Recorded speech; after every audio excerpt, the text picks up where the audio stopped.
Atos dos Apóstolos, capítulo de número 2.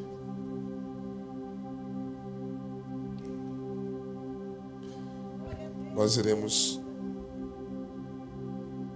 fazer menção de alguns versículos para a nossa breve meditação.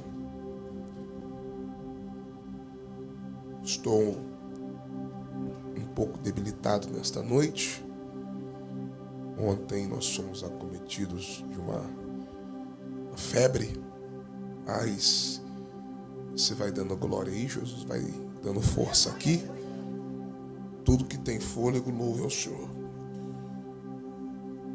Atos capítulo 2, versículo, a partir do primeiro parágrafo, está escrito assim: E quando o dia de Pentecostes chegou completamente, todos eles estavam unânimes em um lugar.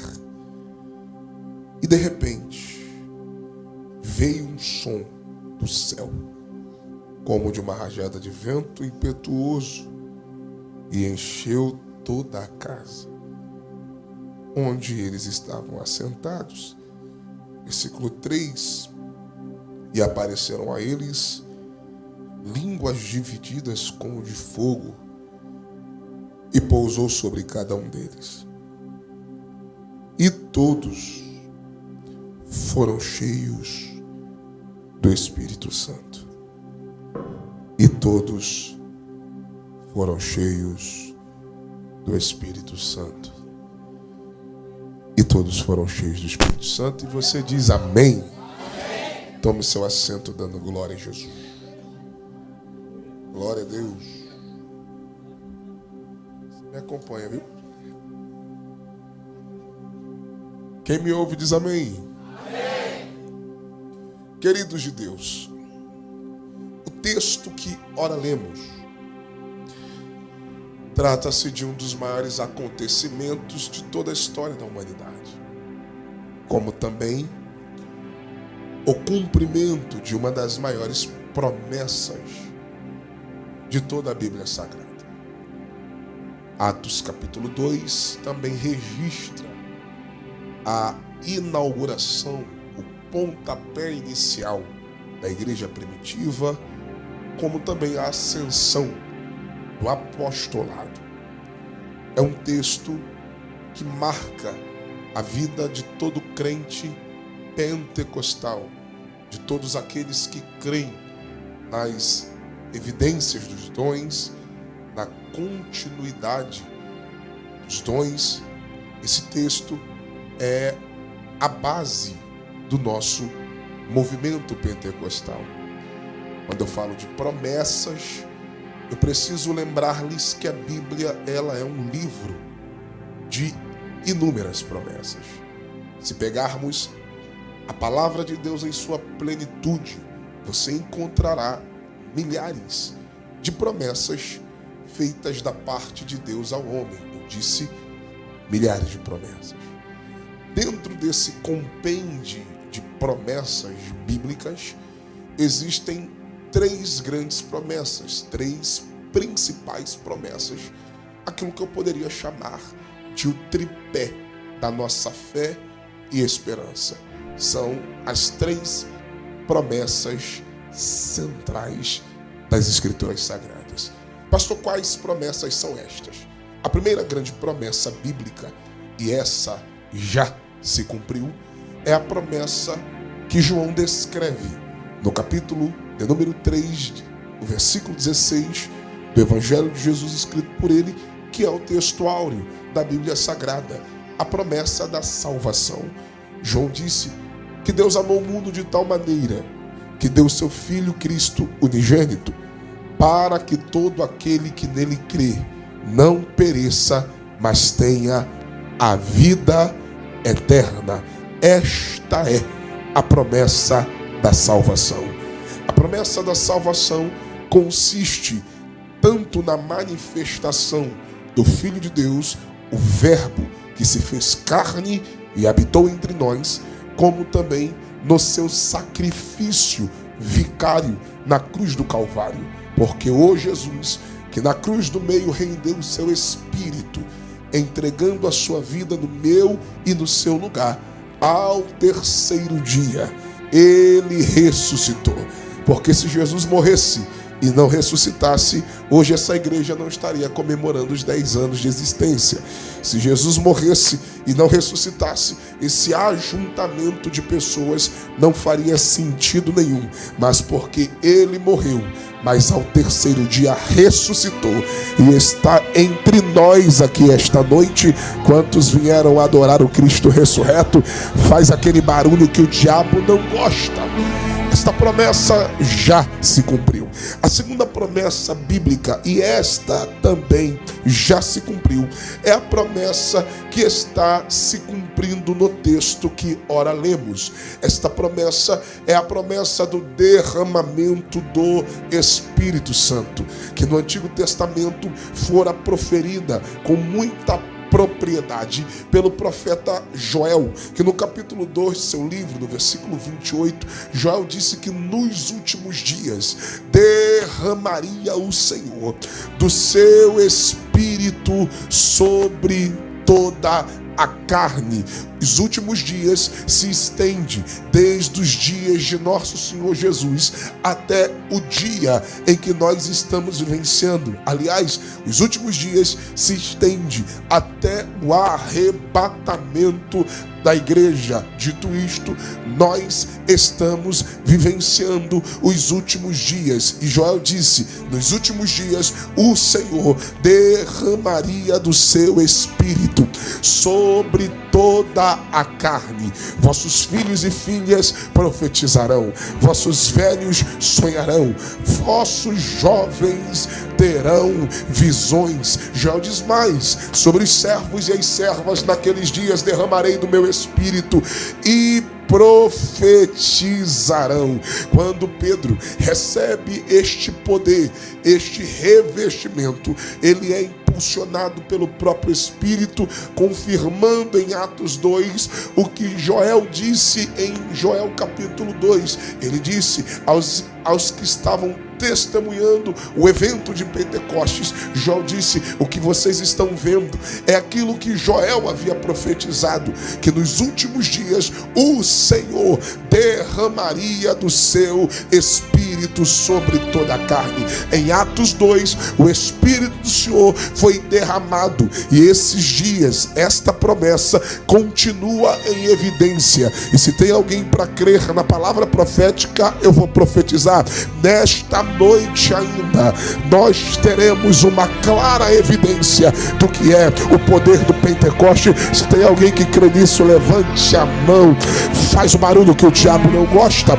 Esta promessa também já se cumpriu. Estamos nos últimos dias. Pastor, e qual é a terceira e última promessa? A terceira e última grande promessa, que é a base da nossa fé e esperança, é a promessa que Jesus disse em João capítulo de número 14, versículo de número 1.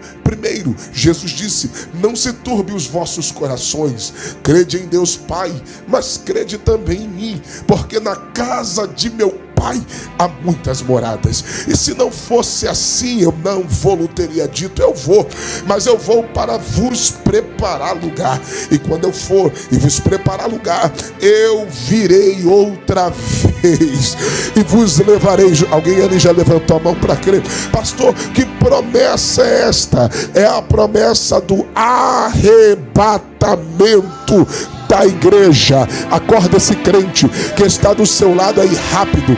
Diga para ele, diga o arrebatamento da igreja. A promessa da salvação já se cumpriu. Jesus já nos salvou, fomos salvos pela graça de Deus. A promessa do derramamento do Espírito também já se cumpriu. Estamos vivenciando os últimos dias, mas esta promessa possa ser que se cumpra ainda esta noite. Este culto pode ter começado aqui e ter a sua continuidade na eternidade. Oxalá. Se Jesus viesse essa noite ainda buscar a sua igreja, eu sou o primeiro a subir. Quem mais vai subir aqui? Levante a mão, faz o barulho que o diabo. O contexto também informa sobre esta promessa. O texto de Atos capítulo 1, versículo 9 e 10, pega a palavra. Jesus disse: e tendo falado estas coisas, vendo eles, foi levado para cima em uma nuvem e o recebeu, ocultando-se a seus olhos. Versículo 10, e quando eles olhavam firmemente para o céu, enquanto ele subia, eis que dois homens se puseram juntos com vestiduras brancas. Versículo 11, os quais lhe disseram: homens da Galileia, porque estáis olhando para o alto, ou olhando para o céu? Esse mesmo Jesus que dentre vós foi levado para o céu, há de vir da mesma maneira como ouvistes ir para o céu. Pega a palavra. Como Jesus subiu aos céus, ele também descerá do céu para vir buscar a sua igreja. É só para quem é de Bíblia. Paulo falando sobre isso, ele escreve em 1 Tessalonicenses capítulo de número 4, versículo de número 16. É para quem trouxe glória.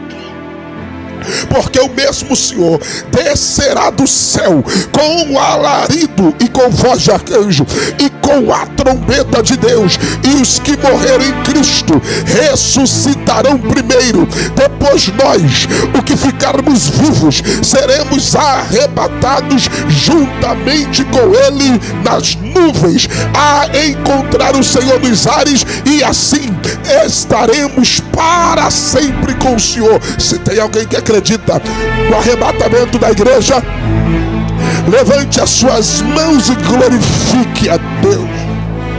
Aleluia. Aleluia.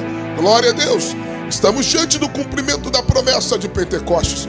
Quando eu olho para o texto de Atos capítulo 2, esse texto alegra a minha alma, porque é evidência, é certeza, é a confirmação de que Deus é fiel e a sua palavra é poderosa. E quando Deus faz uma promessa, ele é fiel para cumprir tudo aquilo que ele prometeu. Eu estou pregando para alguém que está debaixo de uma promessa de Deus. Eu estou pregando para uma igreja que há 10 anos tem vivenciado o cumprimento das promessas de Deus. Se eu fosse aqui perguntar quem aqui tem uma promessa de Deus, os que estão aqui dentro, os que estão lá fora, levantariam até os pés, porque nós carregamos uma promessa. E Deus me trouxe nesta noite só para dizer para alguém: se você está debaixo de uma promessa de Deus, prepare-se, porque Deus é fiel para cumprir tudo aquilo que ele te prometeu. Me ajude a pregar. Acorde alguém do seu lado, diga para ele ou ela, diga: Deus é fiel. Diga: e a promessa vai se cumprir. Prega a Deus na minha boca esta noite. Quando este culto acabar, você vai ingressar nos próximos melhores 5 meses do teu ano de 2026. Estou sentindo graça para profetizar. Pastor Guto, Deus ele é fiel, pastor Rubens. Deus ele é poderoso, pastor André. E se Deus falou que vai cumprir nesse tempo, ele não vai deixar para o tempo que vem. Se Deus disse que vai fazer esse ano, prepare-se. Nenhuma palavra que sai da boca de Deus volta vazia. Nenhuma palavra que sai da boca de Deus cai por terra. Deus quando eu olho para a promessa, lá vai. Quando eu olho para a promessa de Pentecostes, eu encontro pelo menos 3 verdades a respeito da promessa de Pentecostes que vai te mostrar que Deus é fiel para cumprir aquilo que prometeu. A primeira verdade sobre a promessa de Pentecostes é que ela é de Deus. Acorda quem está do seu lado e diga: ela é de Deus. Diga: ela é do Pai. Jesus disse em Atos capítulo 1, versículo de número 4, é para quem trouxe Bíblia. Jesus disse: e tendo se reunido com eles, ordenou-lhes que não partissem de Jerusalém, guarde isso, mas que esperassem a promessa do Pai. De quem é a promessa? Do Pai. De quem é a promessa? Do Pai. Se a promessa é do Pai, ela é de Deus. Se ela é do Pai, ela é de Deus. Se ela é de Deus, nada que Deus falou volta vazio. Tudo que Deus falou, prepare-se, porque vai se cumprir. É só você ler o texto, capítulo 2, versículo de número 1. E quando o dia de Pentecostes chegou, eu gosto da versão que eu estou usando, porque o texto diz assim, ó, e quando o dia de Pentecostes chegou completamente, acorda esse vaso perto de você e diga completamente, quando o dia de Pentecostes chegou completamente. Eu guardo completamente, pastor, por quê? Porque o Deus que eu sirvo, ele não faz nada pela metade. O Deus que eu sirvo, oh glória, ele não termina nada pela metade. Pelo contrário, o Deus que eu prego, ele não é Deus de obras incompletas. O Deus que eu sirvo, ele é fiel para completar a boa obra. Alguém ali levantou a mão para crer? Eu estou pregando para alguém nesta noite que de repente caminhou de janeiro até aqui, e alguém dizendo para você, o ano já poderia ter terminado. De repente, de janeiro para cá, você viveu algumas lutas, alguns intempéries. De repente, de janeiro para cá, você viu algumas coisas não se completarem. Só que eu vim como boca de Deus para dizer para alguém que Deus te trouxe neste dia 27 de julho, para lhe dizer, o Deus de obras completas, ele vai te fazer chegar até o final deste ano, e você viverá o cumprimento dos propósitos de Deus, dos desígnios de Deus. Se tem alguém para crer no Deus de obras completas aqui, levante a mão. Eu estou com uma profecia, e é para alguém que trouxe glória para dar. Se a promessa é do Pai, então você entende o porquê que o texto diz, e quando o dia de Pentecostes chegou. Pastor, por quê? Porque quando a promessa é de Deus, o dia chega. Quando a promessa é de Deus, a hora chega. Quando a promessa é de Deus, o momento chega. Me ajude a pregar. Acorda alguém do teu lado e diga, está chegando o dia. Diga, está chegando a hora. Diga, está chegando o momento. Não vai passar um tiro, não vai passar uma vírgula, não vai ficar para trás uma palavra do que Deus falou. Vai chegar o dia.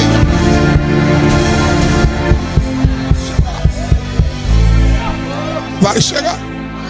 Primeira verdade da promessa de Pentecostes, ela é de Deus, porque ela é do Pai. Segunda verdade da promessa de Pentecostes, Jesus disse em Lucas capítulo 24, versículo 49, eis que sobre vós envio a promessa de meu Pai. Olha a confirmação, ela é do Pai.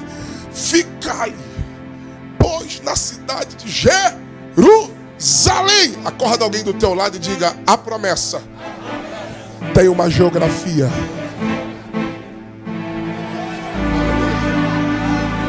Aleluia. Pastor, e qual é a geografia da promessa? Jerusalém. Entendeu por que o diabo faz de tudo para te tirar da geografia da promessa de Deus na sua vida? Eu vou falar. Pastor, por que Jerusalém? Primeiro, porque Jerusalém está situada nos montes. Vamos para a geografia bíblica. Jerusalém está situada nos montes. Porque quem vai para Jerusalém não desce. Quem vai para Jerusalém, o caminho é um só. O caminho é... Eu não sei quem vai pegar. Quem vai para Nova Friburgo não desce. Quem vem para Nova Friburgo é igual o pastor Renan, tem que subir 20 minutos de serra. Por quê, pastor? Porque o caminho é só de subida e nunca de descida. Tem alguém entendendo isso aí? A raiva do teu inimigo é que ele queria ver tua casa descer, tua família descer, teus negócios descer, teu ministério descer, a igreja descer. Só que quanto mais alguém está esperando você descer, o céu está dizendo, continua caminhando para Canaã. Alguém já entendeu, mas eu vou para a Bíblia. Todo caminho contrário a Canaã, biblicamente, é de descida. Vou provar. Deus disse para Abraão: não desças para Sodoma. Deus disse para Isaac: não desça para Gerar. Deus disse para Isaac, Gênesis 26, não desças ao Egito. Pastor, por quê? Porque todo caminho contrário a Canaã é caminho de descida. Lá vai. Egito na Bíblia tipifica o mundo. E todo caminho, ou todo lugar que faz caminho para o Egito, também é caminho de descida. Você nunca vai ver quem é do mundo subir. Você nunca vai ver quem vive os padrões do mundo subir. Você não vai ver quem se comporta como o mundo subir. Porque quem quer subir tem que fazer caminho contrário. Deixa quem quiser ir para o Egito. Você não, eu vou para Canaã. Lá vai. É por isso que João Batista aparece em Mateus 3 dizendo: arrependei-vos. Pastor, o que tem a ver o arrependimento com o caminho de subida? Tudo. Porque arrependimento do grego metanoia não é simplesmente aquilo que você está acostumado a ouvir. O que, pastor? Metanoia é uma mudança de mente. Sim, também. Só que metanoia é muito mais abrangente. Metanoia significa mudança de mente. Metanoia significa mudança de direção. Metanoia significa conversão. Metanoia significa mudança de caráter, transformação de vida. O que é isso, pastor? Metanoia significa mudança de rota. Porque é isso que o evangelho faz na vida do homem e da mulher. O que? Mudança de rota. Metanoia é correção de rota. Pastor, peraí, não peguei. Simples. Quem estava caminhando para a perdição, quando vive a plenitude do evangelho, ele caminha para a salvação. Quem estava caminhando para o inferno, quando Jesus entra, ele muda a rota. Agora caminha para o céu. Eu estou com uma profecia, mas é para alguém que tem mão para levantar e boca para dar glória. Porque Deus me trouxe nos 10 anos do ministério, só para dizer para alguém: esse ano ainda Deus muda a rota de alguém na tua casa. Ô pastor, eu tô dando glória aqui, mas meu filho tá no funk. Eu tô dando glória aqui, meu marido tá na cachaça. Eu tô dando glória aqui, minha filha tá na prostituição. Fique em paz. Esse ano ainda Deus salva alguém da tua casa. Esse ano ainda Deus vai mudar a rota, vai converter. Esse ano ainda Deus vai pegar quem estava descendo, vai corrigir a rota e vai dizer: sobe, sobe, sobe, sobe, sobe, sobe. Canaã é para... Deus falou: acorda esse vaso aí do teu lado, acorda esse crente, libera essa profecia para ele. Diga: esse ano é ano de salvação na tua casa. Profetiza. Vou profetizar. Pastor André, vai entrar toda a tua casa por essas portas. Vai entrar toda a tua família por essas portas. Você vai bater no peito e vai dizer: eu e minha casa servimos ao Senhor. Eu e a minha casa servimos ao Senhor.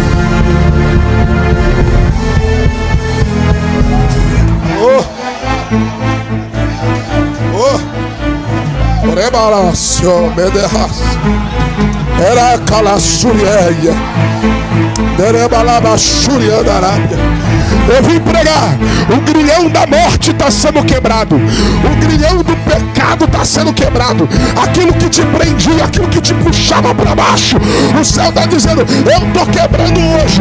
Vai subir você, vai subir tua casa, vai subir tua família, vai subir teus projetos, vai subir teu ministério, vai subir. Jerusalém está em cima. Primeiro ponto. Segundo, Jerusalém significa habitação ou morada da paz. Eu vim pregar para alguém: haverá paz entre os teus muros. Aleluia. Que é isso, pastor? Sim. Os anos se passam e Jerusalém continua lá. Jerusalém está cercada de todos os seus inimigos. Eu disse todos. Israel é um país do tamanho de Sergipe. E ele está cercado por todos os seus inimigos. E por que passa ano, passa milênio, entra milênio, passa séculos, entra séculos e Jerusalém continua lá? Porque o nome dela é lugar de paz. Do muro para fora pode estar em guerra, mas aonde Deus está, aonde Deus estabeleceu a paz. Se tu pegar essa profecia, eu não sei, pastor, mas a minha casa está em guerra, a minha família está em guerra, o diabo está se levantando. Eu vim profetizar. Pode ter guerra do muro para fora, mas depois desse culto hoje, dentro da tua casa haverá paz. Alguém lá atrás levantou a mão. Ei, Jesus, vou profetizar. Paulo disse: a paz que excede todo entendimento. Eu vim pregar. Alguém vai olhar para a tua história e vai ficar se perguntando: como é que consegue? Foi traído, foi vencido, faliu, foi caluniado, puxaram o tapete, fizeram de tudo contra você, mas ainda está crente, ainda está cantando, ainda está pregando, ainda está no altar. É Deus dizendo: eu vou lhe dar uma paz que excede todo entendimento. Alguém não vai compreender que nível de paz é essa, que o pau está quebrando, mas você continua aonde? No ambiente da paz. Vai cair 1000 demônios de um lado, vai cair 10.000 demônios do outro. Eu vim pregar: ninguém vai ter força suficiente para roubar a tua paz. Deus vai te dar paz. Aleluia. Aleluia. Lá vai. Jerusalém. Primeiro, está em cima. Geografia. Segundo, lugar da paz. Deus vai te dar paz. Terceiro, todas as grandes promessas bíblicas passam por essa geografia. Que é isso, pastor? Sim. Quer ver? Jesus se entregou aonde? Jerusalém. Ele foi crucificado aonde? Jerusalém. Ele ressuscitou aonde? Em Jerusalém. O Espírito Santo se manifestou aonde? Atos 2, em Jerusalém. E quando tu acha que acabou, acabou não. Quando Jesus voltar para buscar a sua igreja, aleluia, ele vai pisar onde?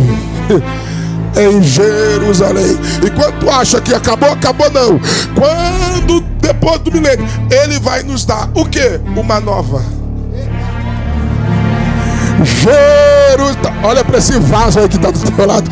Diga para ele: ninguém vai te tirar da geografia da promessa. Acorda ele, acorda ela. Eu já vou liberar a profecia. Na localização geográfica da terra, nós estamos em Conselheiro Paulino, Nova Friburgo, Rio de Janeiro. Mas na localização geográfica do céu, nós estamos na Jerusalém de Deus para a tua vida esta noite. Eu preciso de alguém para crer no que eu vou profetizar. Com muito carinho, interaja com essa pessoa. Aperta a mão dele com carinho. Diga para ele assim, ó, diga: não saia da Jerusalém de Deus. Diga: tudo que o diabo quer, pode falar, diga: tudo que o diabo queria era te afastar daqui, te tirar daqui, para que você não tenha prazer de estar aqui. Mas eu vim profetizar para quem entende o que é a Jerusalém de Deus. O salmista disse, Salmo 34, aliás, Salmo 27, verso 4, o salmista disse: uma coisa, o que? Pedi ao Senhor e a buscarei, que eu possa morar, aonde? Todos os dias da tua casa, todos os dias da tua Jerusalém, todos os dias da tua casa. Profetiza para alguém, diga: não saia da Jerusalém de Deus. Diga: não.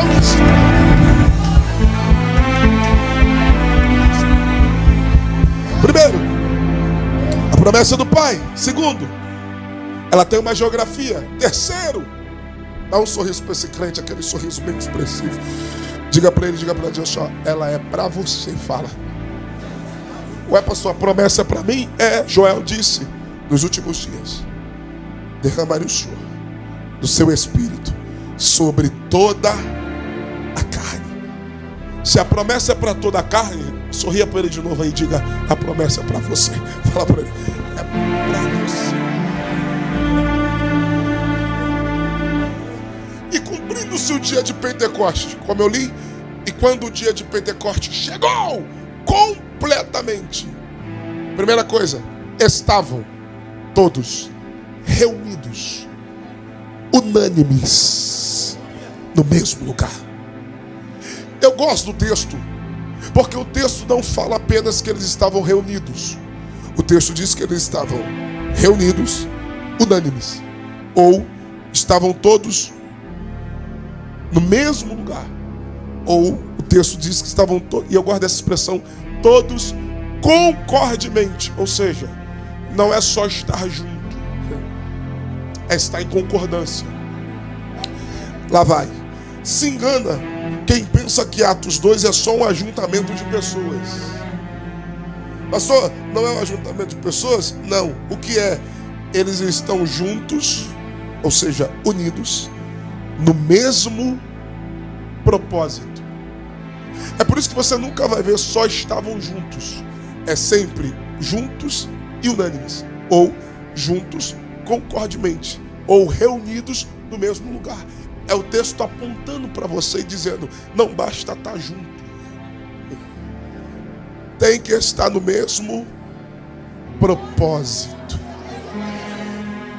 Essa igreja aqui está lotada, tem gente no telão, tem gente em pé nas paredes. Agora, do que valeria estarmos todos socados dentro desse lugar, se o propósito aqui hoje não fosse o mesmo? Qual? Adorar aquele que é o único digno de toda honra, digno. O que nos move a sairmos de nossas casas num frio típico de Nova Friburgo? O que nos motiva a sair depois de um dia, de uma semana, hoje é segunda-feira, uma segunda-feira onde você iniciou provavelmente toda a sua demanda de trabalho, depois de uma carga horária de trabalho, depois de um trânsito de tantos fatores, que você poderia agora estar em casa vendo uma Netflix, mas você decidiu subir as escadarias dessa igreja, de repente ficar um pouco desconfortável porque está lotado, o espaço está pequeno. E o que é que nos move a estar aqui? O que nos move a estar aqui, desculpa, não é um pregador que veio do Rio de Janeiro, ou um cantor, ou muito menos o fato da igreja estar comemorando o seu 10º aniversário. O que nos move a estar aqui é algo muito maior do que tudo isso. O que é, pastor? É um propósito. E qual é o propósito? O salmista disse, alegrei-me quando me disseram, vamos à casa do Senhor. Me ajude a pregar. Se fosse sobre ajuntamento de... Lá vai. Se fosse sobre ajuntamento de pessoas, já estamos perdendo. Por quê, pastor? Porque ontem no Maracanã teve Flamengo e São Paulo. Maracanã lotado. E o que é isso, pastor? Lá, aproximadamente 60 e poucas mil pessoas. Olha, estamos falando de um ajuntamento de pessoas. Se fosse sobre ajuntamento, então já estamos perdendo. Porque no Maracanã, para ver 2 times de futebol, tinham mais de 60 mil pessoas. Só que eu disse que não é sobre ajuntamento, porque tem 60 mil pessoas, mas eles não estão no mesmo propósito. Por quê? Porque de um lado alguém grita Flamengo, do outro lado alguém grita São Paulo. Eles estão juntos, mas não estão no mesmo propósito, porque cada um quer ver o seu time sair vencedor. É por isso que eu não troco isso aqui por nada desse mundo. Por quê, pastor? Porque aqui o jogo é de um time só. Vou de novo. Aqui o jogo é de um time só. E eu tenho uma boa notícia. O capitão do meu time nunca perdeu uma batalha. Nunca perdeu. Acorda alguém do teu revacio. Acorda alguém aí. Diga, o teu Deus nunca perdeu uma batalha. Diga, o teu Deus nunca. Eu vou provar. Salmo 46. Do Senhor é a terra. O Senhor é meu refúgio e fortaleza. Socorro bem presente na hora da angústia. Pelo que temeremos, ainda que os montes as águas se rujam e os montes se abalem pela sua braveza. Ao rio cuja corrente alegra a cidade de Deus, o santuário da morada do Altíssimo. Ele está no meio dela e não será abalada. Ele ajudará ao romper da manhã, as nações se embranqueceram, os reinos se moveram. Ele levantou a sua voz e a terra se derreteu. O Senhor dos exércitos está conosco. O Deus de Jacó é o nosso refúgio. Vinde, contemplai as obras do Senhor, que desolações Ele tem feito na terra. Ele faz cessar a guerra até o fim da terra. Quebra o arco, corta a lança, queima os carros de fogo. Aquetai-vos e sabeis que eu sou o Senhor. Quem pode adorar o Senhor dos exércitos? Quem pode adorar o Senhor do rei?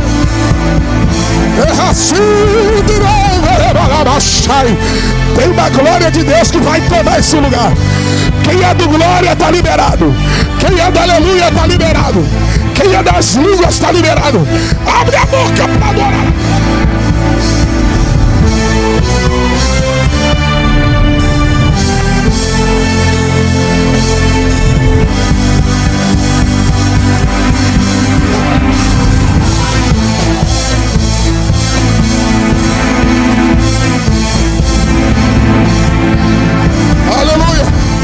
Olha para alguém que está do teu lado e diga: estamos no mesmo propósito.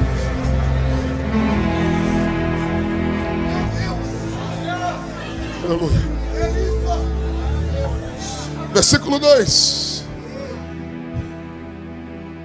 E de repente, acorda quem está do teu lado e diga: de repente. Eu gosto de Deus porque os mistérios de Deus, eles são de repente. Se você puder, acordar alguém do teu lado, como eu vou dizer para esse príncipe, diga para alguém, diga: Deus age no de repente.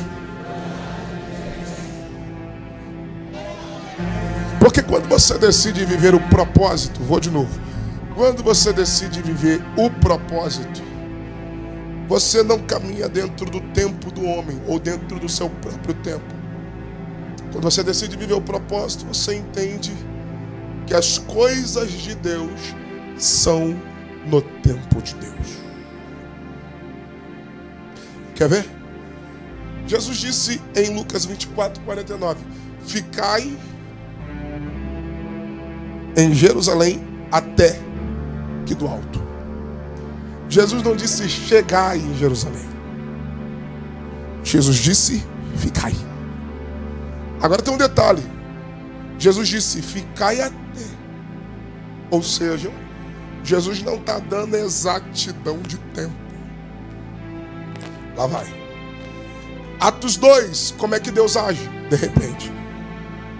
Lucas 24, o que que Jesus disse? Ficar até. Perceba que não há definição de tempo. Por que não, pastor? Porque não é sobre quem chega. É sobre quem permanece. Quer ver? Lá vai. No cenáculo chegaram aproximadamente 500 pessoas. Quantas pessoas? 500 pessoas.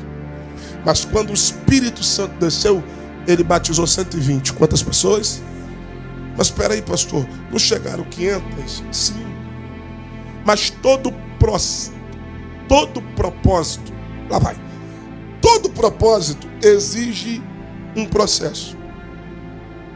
E eu só estou autorizado a viver a plenitude do propósito se eu primeiro me submeter ao processo. É por isso que Jesus disse: ficai e não chegai. Porque nunca foi sobre quem chega. Até porque já viu aquela pessoa que não sabe o porquê está indo, mas porque todo mundo está indo, ela vai? É tipo assim, desculpe o termo, tá vendo o bonde andando, tá vendo o bonde passando e tá indo porque tá todo mundo indo. Então não é sobre a proposta, é sobre o propósito. Porque quem vem pela proposta, quando a sua expectativa é frustrada, ela abandona o propósito. Vou de novo. Quem vem pela proposta, quando a sua expectativa é frustrada, ela abandona o propósito. Vou dar um exemplo. Tem gente que vem, mas não vem pelo propósito. Tem gente que vem pela proposta. Quem vai cantar, quem vai pregar, se vai ter alguma coisa diferente. Aí quando a sua expectativa não é suprida, O que ela faz? Abandona o propósito. Então, no meio do propósito tem um processo. Porque ficar 10 dias orando incessantemente não é para todos. É para quem quer viver a promessa. E Deus te permitiu você passar por alguns processos, porque Deus precisa revelar quem é que está do teu lado de verdade e quem não está. É porque o processo vem para revelar quem está disposto a ralar joelho contigo e quem não está. Ah, Jesus, me guarda. Porque muita gente oba-oba. Sabe quem é o oba-oba? É aquele que só está do teu lado enquanto você tem alguma coisa para oferecer, enquanto você tem alguma coisa para proporcionar. Agora, quando você decide cumprir a palavra, e qual é a palavra? Jesus disse: ficai até. Esse até aqui, pastor André, poderia ter durado 10 dias, como durou. Poderia ter durado 10 semanas. Poderia ter durado 10 meses. Poderia ter durado 10 anos. Porque Jesus disse: vai, porque daqui a 10 dias eu vou fazer. Não, Jesus disse: ficai até. Ou seja, independente da durabilidade do tempo ou da extensão, a ordem não é para quem vai. A ordem é para quem obedece. Eu vou falar um negócio aqui, eu não sei se vai dar para dar glória. O que é, pastor? Promessa é para quem obedece. Sabe por que tem gente que não consegue viver a totalidade da promessa? Porque são insubmissos, desobedientes. Acha que o céu trabalha com a sua conveniência. O céu não trabalha com aquilo que lhe é conveniente. O céu tem um propósito pré-estabelecido, e na planta do projeto de Deus só recebe quem permanece.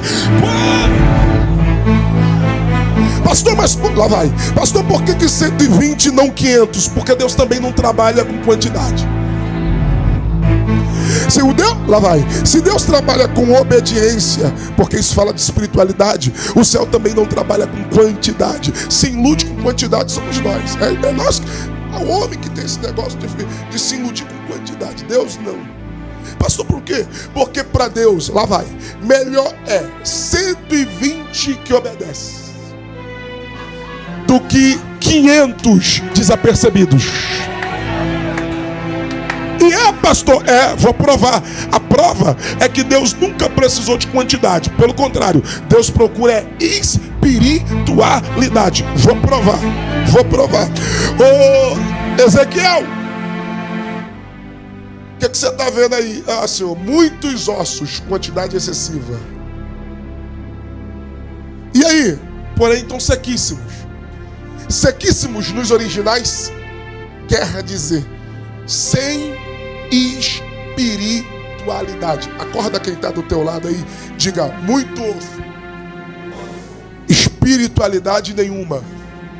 Só que Deus não trabalha com quantitativo, Deus trabalha com qualitativo. Quer ver? Vou provar. Ô Ezequiel, fala, Senhor, e aí, poderão viver? Ezequiel olha para Deus e diz assim: não vou dizer que sim, porque de repente para o Senhor tem jeito. Mas tem coisas que tem jeito para ti, mas é o Senhor que não quer dar jeito. Ok. Mas também não vou dizer que não tem jeito, porque tem coisas que para mim não tem jeito, mas o Senhor pode dar jeito. Então, para não errar, na minha opinião, quer saber, Jeová?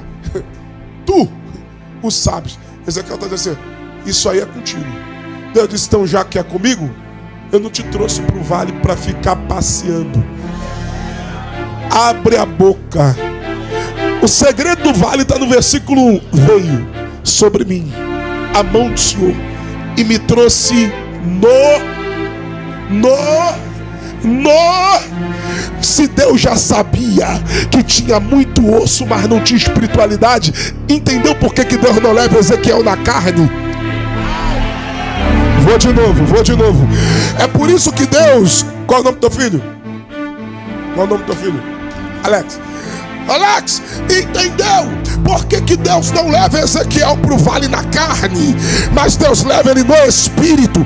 Porque o Deus que se antecipa, porque ele já conhece o que está por vir e o passado, como se fosse a mesma coisa. Deus não leva profeta para o vale para fazer tour. Deus leva profeta para o vale para exercer chamada, para exercer ministério. Então abre a boca. Lá vai. Abre a boca e profetiza. Por quê, pastor? Lá vai. Porque um exército caído não levanta um sequer, mas um espiritual na mão de Deus levanta um exército. Olha para esse crente que está do teu lado e diga: Deus não precisa de muitos. Diga: Deus só precisa de um espiritual. Na tua casa Deus não precisa de muitos. Se tiver pelo menos um espiritual, ele vira esse vale. Ele vira esse vale, ele vira. Lá onde você mora pode não ter muitos, mas se tiver um espiritual, Deus muda aquele cenário lá. Deus muda. Ai, Jesus, eu já vou terminar. A voz já está indo embora, mas lá vai a profecia. Gideão foi para a guerra com 32 mil homens. Quantos homens? 32 mil. Deus, olha aí, disse: eu não trabalho com quantidade. Tem muita gente, Senhor. Para lá tem mais de 100 mil midianitas. Sim, mas eu não trabalho com a tua quantidade. Não, Senhor, mas 32 já é pouco. Tem muita gente. Senhor, mas muita gente. Sim, vou te provar. Grita aí: medrosos e covardes voltem. Medrosos e covardes voltem. Voltaram 22 mil.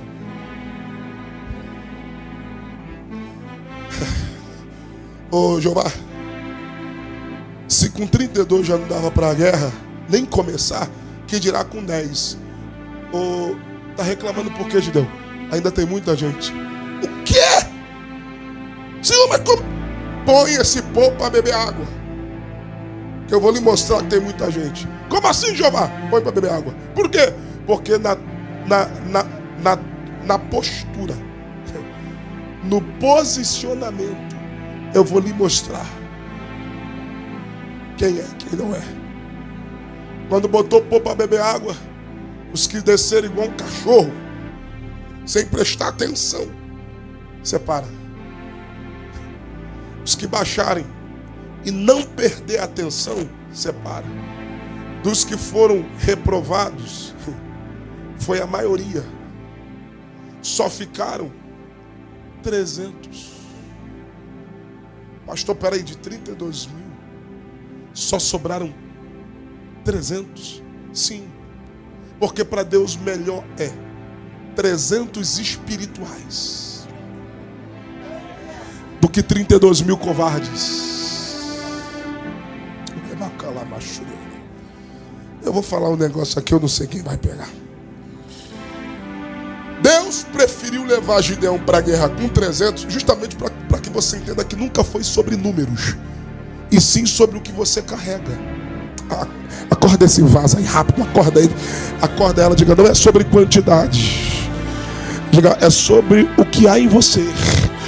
Porque se você entender quem é que está contigo, se você entender que maior é o que está com você do que os que estão contra eles, eu vim pregar, não vai ficar inimigo de pé na tua frente.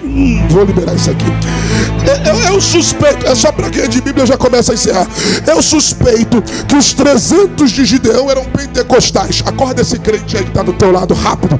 Fala para ele, diga: os 300 de Gideão, diga: os 300, diga: eram pentecostais. Pastor, da onde que o senhor tirou isso? Vou para a Bíblia.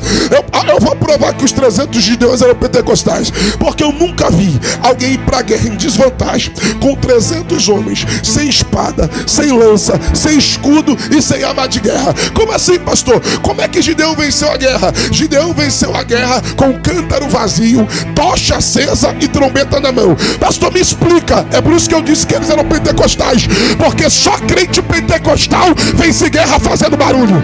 Só crente pentecostal vence guerra fazendo barulho. Eu vou repetir: só crente pentecostal vence guerra fazendo barulho. A raiva do diabo é que nessa noite Deus já te deu cântaro vazio, tocha acesa e já colocou um brado de vitória na tua boca. Faça barulho, faça barulho, faça barulho. Aonde estão os pentecostais?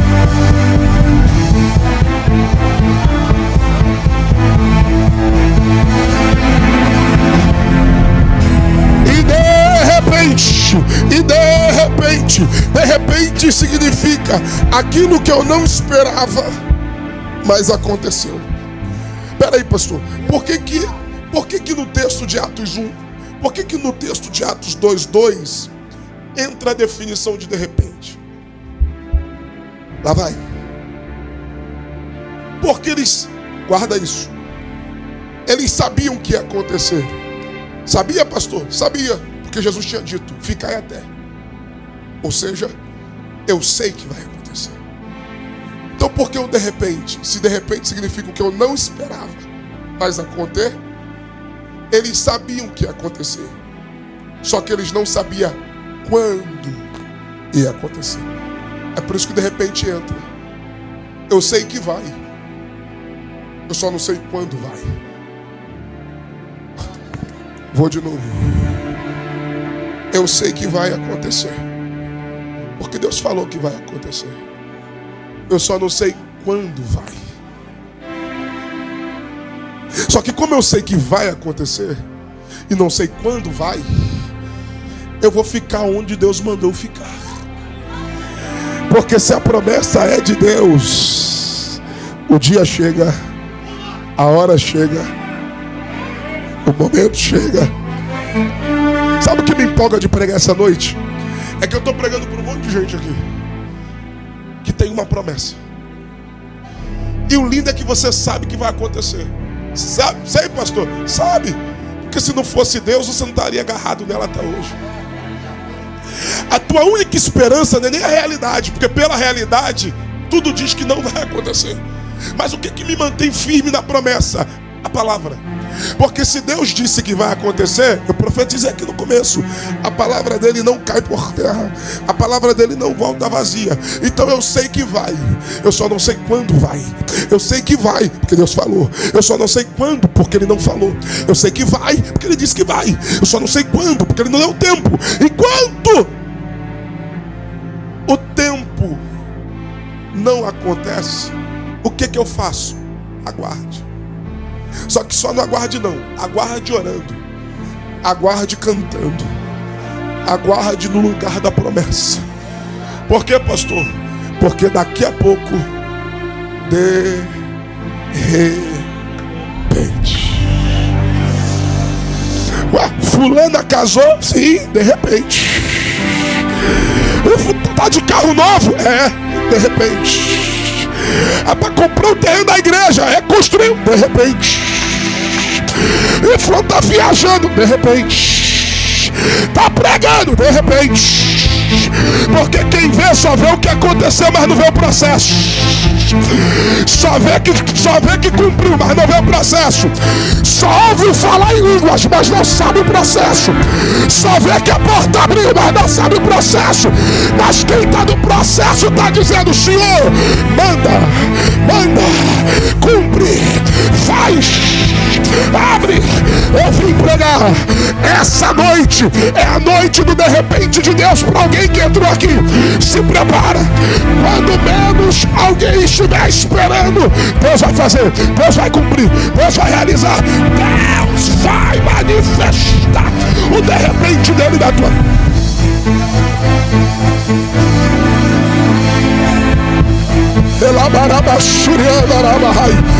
Alguém já levantou a mão para crer? Alguém já levantou a mão para crer?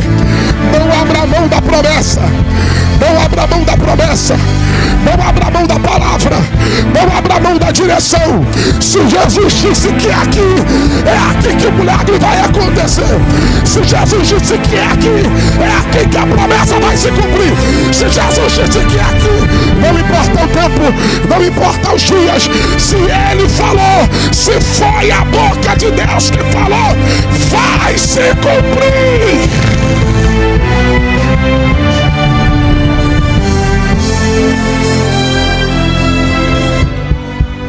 Vai se cumprir.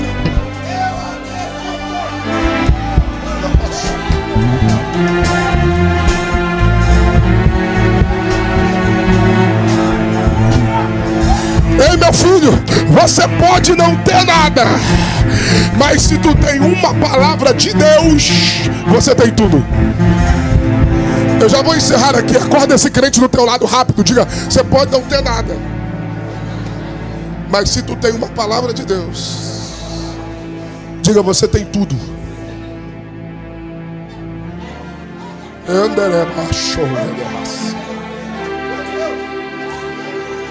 Está aqui minha esposa. Estamos completando esse ano agora em dezembro 10 anos. Quando eu namorava com ela, ela morava na Mangueirinha, lá em Caxias, dentro da favela. E eu subi no morro com ela a pé. Tudo que eu tinha era uma palavra. Teve um dia que eu segurei na mão dela, olhei dentro do caroço do olho dela e disse assim: hoje eu estou subindo isso aqui a pé contigo, mas amanhã eu vou mudar a história da nossa vida. E eu disse: por quê? Porque eu tenho uma palavra. Eu não tinha dinheiro, não tinha padrinho, não tinha sangue azul.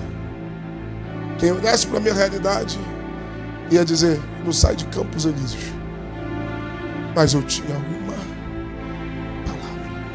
E eu era tão convicto na palavra que eu recebi de Deus, que eu dizia: um dia eu vou pregar em tal lugar e Deus vai mudar minha história. Um dia. Aleluia. Olha para esse vaso que está do teu lado. Diga: hoje você pode não ter nada ao teu favor, mas se você tem uma palavra, você tem tudo. Eu não sei quando, mas eu sei que vai acontecer. E de repente veio um som do céu. Esse culto aqui não é para quem veio buscar na horizontal. Esse culto é para quem veio buscar na vertical. Veio do céu o quê? Uma rajada de vento. Deus vai soprar em você aqui hoje. E encheu toda a casa. Diga para alguém: encheu toda a casa. Versículo 4: e todos foram cheios. Só que tem um detalhe, e aqui nós vamos terminar aqui. Antes de Deus encher a todos, versículo 4, o Espírito enche a casa, versículo 2. Você está aí? Ué, pastor, e qual é a diferença? Toda. Porque casa cheia é a manifestação da presença. Todos cheios é a manifestação do poder. Quer ver? Pastor, qual é a evidência que todos é a manifestação do poder?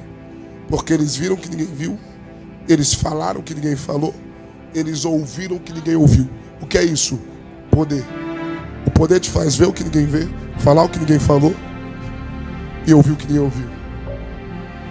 Versículo 1, aliás, versículo 2. E toda a casa se encheu. O que é isso? Manifestação da presença. Por quê? Porque isto é característico do Espírito Santo. O quê? Todas as vezes que o Espírito Santo toma um lugar ou toma alguém, a primeira característica é a sua presença preencher todos os espaços vazios daquele ambiente. Posso provar na Bíblia? Então lá vai. Isaías capítulo 6, no ano em que morreu o rei Uzias, eu vi o Senhor assentado em um alto e sublime trono, sua orla encheu o templo. Os serafins estavam acima dele, cada um com 6 asas, clamavam uns aos outros: Santo, Santo, Santo é o Senhor dos exércitos, e toda a terra está cheia da sua. E na voz do que clamava, a casa se encheu. Só que Isaías diz o que viu. O que? Fumaça. Fumaça nada mais é, na visão de Isaías, do que a notificação da glória. Então, no ambiente da adoração, Isaías viu o que? A presença de Deus manifesta na casa.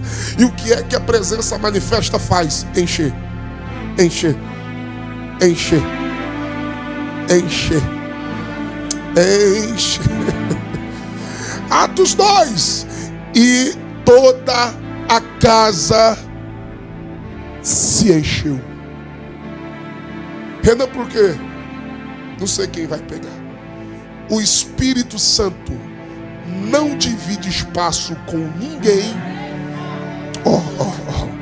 E muito menos perde espaço para alguém. Quando o Espírito Santo chega, a primeira coisa que ele faz, todo espaço é meu. Alguém já deu glória? Pastor, por quê?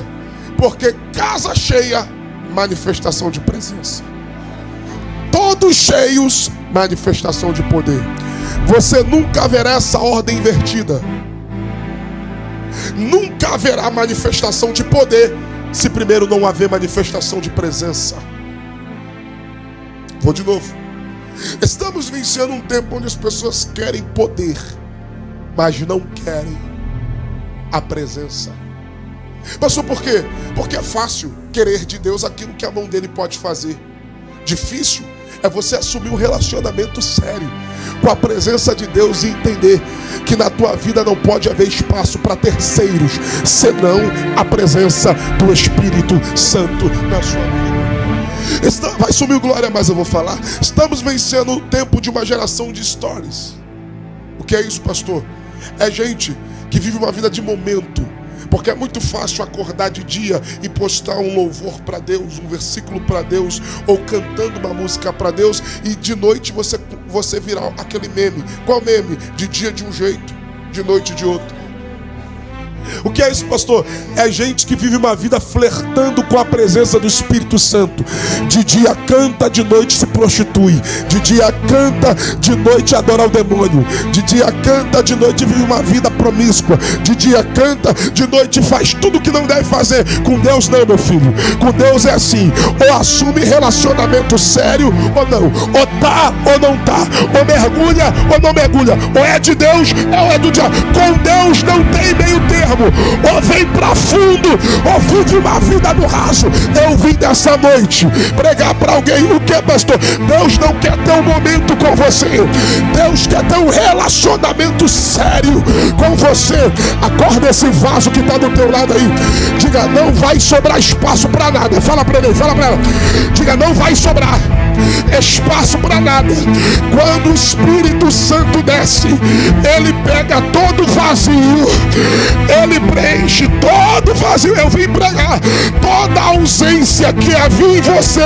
O Espírito Santo de Deus vai preenchê-la hoje.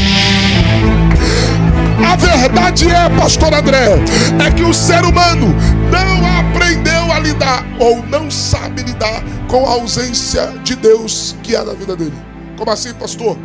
Olha para mim. O homem, ele é tricotômico. O que é isso, pastor? O homem, ele é corpo, alma e espírito. O homem, ele é corpo porque é a matéria. O homem veio do pó, para o pó volta. O homem veio do barro. O homem é feito de uma matéria-prima chamada o pó da terra.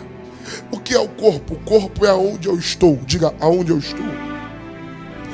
A alma é a sede das minhas emoções e do meu eu. Ou seja, o corpo é onde eu estou. A alma é quem eu sou. E o espírito? O espírito é o intelecto, é a percepção da glória de Deus. Ou seja, o corpo é onde eu estou. A alma é quem eu sou. E o espírito é de onde eu vim.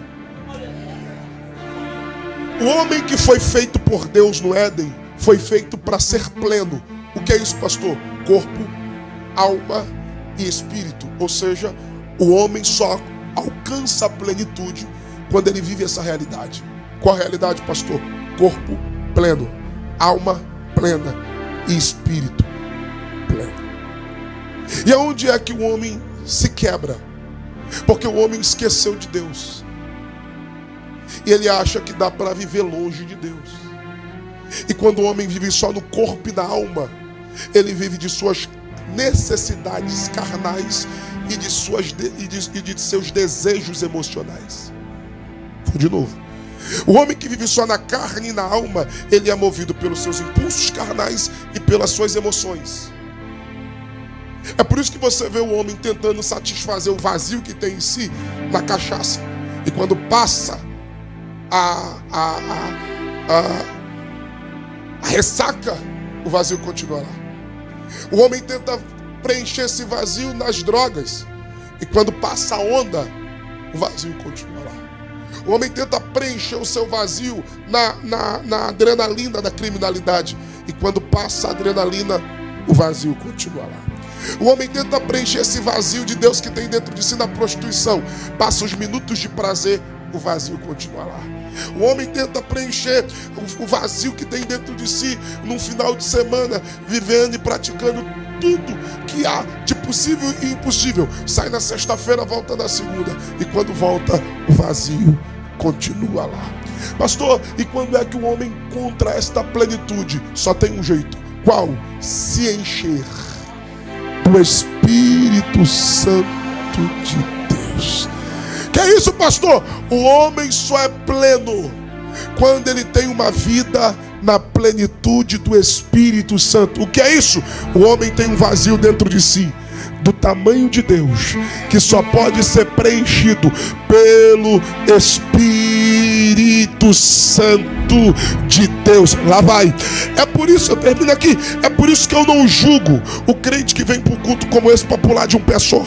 É por isso que você nunca vai me ver criticar alguém que vem para um culto como esse para cantar, para chorar, para marchar, para receber poder, para ser cheio. Por quê? Porque você não sabe o que é uma vida necessitada da presença do Espírito Santo. Tem gente que essas horas de culto aqui, por alguns aqui o culto poderia nem terminar. Por quê? Porque o que sente aqui, a realização que tem aqui, o prazer que tem aqui, a satisfação que tem aqui, nada nesse mundo é capaz de preencher, substituir aquilo que você sente. Aonde? Só na presença do Espírito. É por isso que eu não critico quem sobe monte, desce de monte, vai para vigília, vai para coisa. Por mim, meu filho, você ficaria 24 horas dentro da igreja. Por quê? Porque vale mais um dia em seus átrios do que 1000 em outros lugares.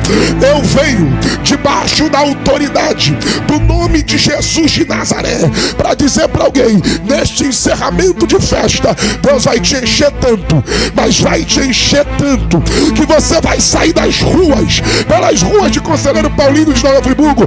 Como, pastor? Você vai sair daqui embriagado. Mas não, calma. Não é embriagado do vinho que é contenda. Paulo diz, não vos embriagueis do vinho que é contenda, mas enchei-vos do Espírito Santo. Eu vim pregar. O Espírito Santo de Deus vai te encher aqui esta noite. Ei, tu vai lavar a sua rébia. Eu vim pregar. Toda carência vai ter que sair para dar lugar para a presença do Espírito. A depressão vai ter que sair para dar lugar para o Espírito. Toda dependência emocional, você achou que o teu problema estava em alguém, e tá aí, para com isso. Deus vai tirar essa dependência emocional de outro, porque o Espírito Santo de Deus vai tomar o lugar dele na tua vida. Hoje a crise de ansiedade vai bater em retirada e o Espírito Santo vai preencher. Eu vim pregar hoje todo complexo, todo trauma, tudo aquilo que veio para te jogar para baixo, para te deprimir, vai bater em retirada, e o que vai ficar é a presença do Espírito Santo da tua vida. Hoje o espírito de enfermidade vai ter que sair do teu corpo, e o que vai ficar é a presença. É a presença. É a presença. Só quem quer receber essa presença agora. Só quem quer receber essa presença agora. Por 30 segundos. Abre a boca e comece a dar glória agora. Enche. Enche. Enche. Quem é do glória aumenta o volume. Quem é do aleluia aumenta o volume. Quem é da batizado com o Espírito Santo, aumenta o volume. Jesus fala,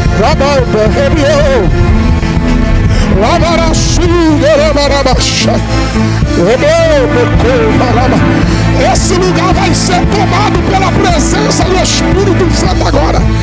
E de repente veio do céu um som como de um vento veemente, impetuoso, e encheu, e encheu, e encheu, e encheu, e encheu, e encheu, e encheu, e encheu, e encheu, e encheu, e encheu, e encheu.